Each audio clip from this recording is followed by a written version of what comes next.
Et si on apprenait à apprécier encore plus la vie, je vais vous donner vraiment de quoi réfléchir aujourd'hui. C'est parti!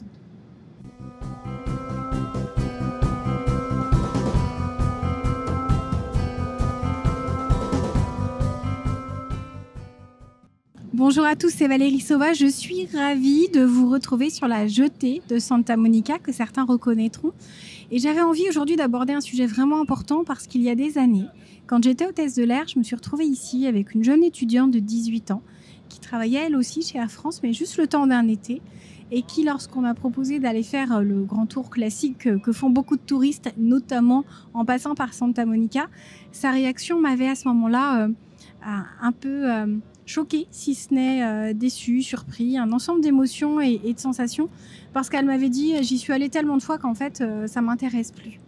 Et je crois que ça, c'est un bel exemple aussi de la manière dont on peut percevoir les choses, dont on peut teinter les choses, dont on peut se fatiguer des choses, tout ça parce qu'on les a vues à plusieurs reprises. Alors maintes et maintes fois, pas forcément, mais c'est comme finalement ne plus s'émerveiller devant des choses toutes simples comme une fleur, comme un coucher de soleil. Il y a des personnes qui parviennent à s'émerveiller et il y en a d'autres qui sont blasées, qui n'y prêtent pas attention ou qui ne voient aucun intérêt à passer du temps à regarder ces petites choses si simples. Et pour moi, c'est quelque chose qui invite à réflexion au sens où si on tombe dans ça, dans ce côté blasé, ce côté j'ai déjà vu, donc je ne veux pas faire l'effort, je n'ai plus l'envie, la motivation d'aller revoir quelque chose que j'ai déjà découvert, eh bien c'est quelque chose qui peut se répandre, qui peut presque contaminer notre philosophie de vie, notre manière d'envisager la vie de manière générale. Et c'est tellement dommage parce qu'on va forcément apprécier certaines choses une première fois, une deuxième fois, une troisième fois. Et si on a cette envie de continuer de s'émerveiller, eh bien ça va vraiment être quelque chose qu'on va nourrir, qu'on va alimenter comme de l'engrais que l'on va offrir avec amour à ces plantes. Ou alors on peut au contraire se dire j'ai déjà vu, donc j'ai besoin d'autre chose, j'ai envie d'autre chose. Et je suis la première à vous inviter à la nouveauté, à l'expérimentation de choses qui vous plairont ou pas, juste pour aller voir de ce côté-là, pour aller voir ce qui peut vous plaire, ce qui peut vous enthousiasmer, ce qui peut être décevant pour vous. Peut-être que c'était pas le bon moment, peut-être que c'était pas avec la bonne personne, mais essayez, réessayez et vibrez et regardez parce que c'est lieu. On peut s'en fatiguer. Bon là, il y a une poubelle juste derrière, mais derrière, il y a des choses magnifiques.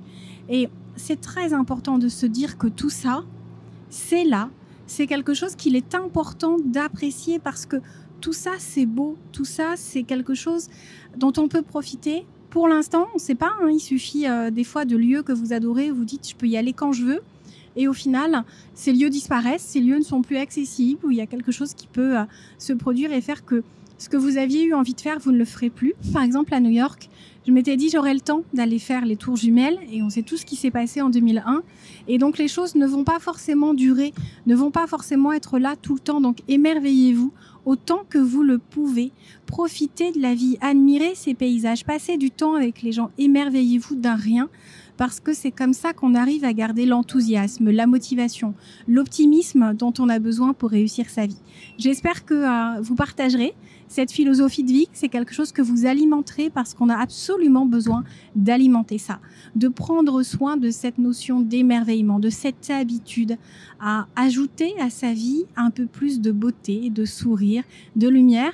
Et dites-moi en commentaire si vous faites partie de ceux qui arrivent à s'émerveiller encore des fois de choses très simples ou si vous avez beaucoup de mal parce que c'est très symptomatique et je vous ferai une autre vidéo qui vous expliquera du coup ce qui a pu faire que vous en êtes arrivé là et ce qu'il faut faire si vous avez envie de retrouver la voie de l'émerveillement. Je vous invite à soutenir cette chaîne si vous avez aimé cette vidéo. Il suffit d'un petit j'aime en dessous.